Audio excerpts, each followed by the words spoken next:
This lesson is on compound interest, which is a form of an exponential equation. The first thing we're going to talk about is the formula for compound interest. So the formula for compound interest is A equals P times 1 plus R over N to the NT, where A is the final amount, P is the principal or the initial amount, R is the annual rate, and N is the number of times it's compounded per year, and T is the number of years. So if you have quarterly,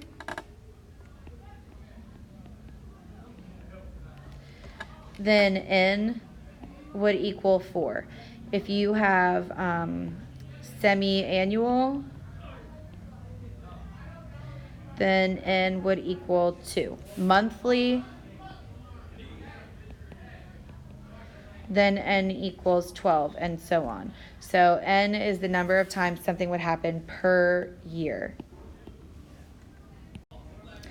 So looking at the first example, I've got A, or my final amount, equals the principal amount of $59,000 times 1 plus the rate, which is 0.11 for 11%.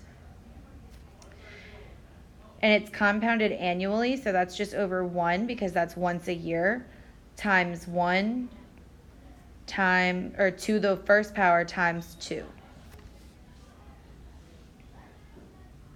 So this is really 59,000 times 1.11 to the second power, which looks a little bit more like the exponential functions that we're used to.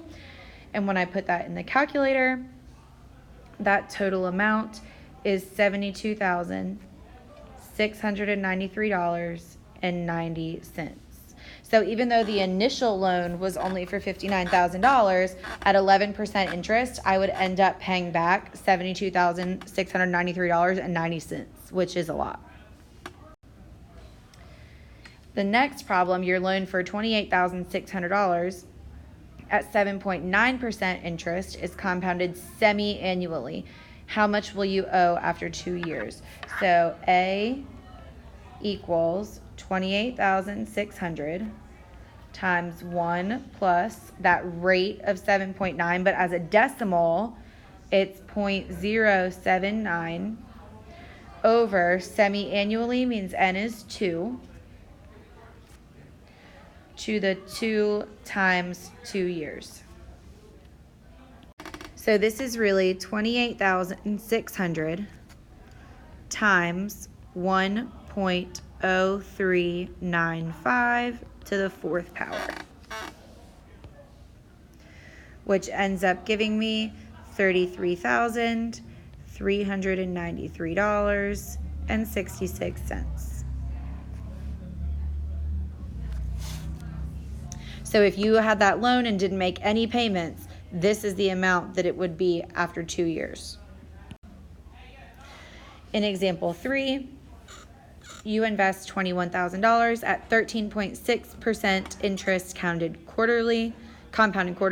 How much will it be worth after 4 years? So A equals that initial investment times 1 plus R over N to the N times T.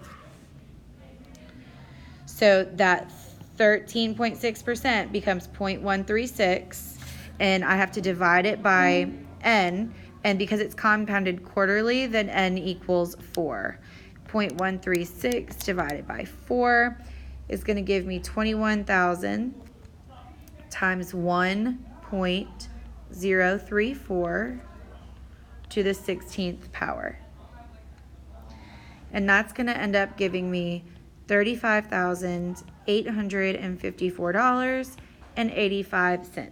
So my initial investment of $21,000 after just 4 years will leave me with this much money.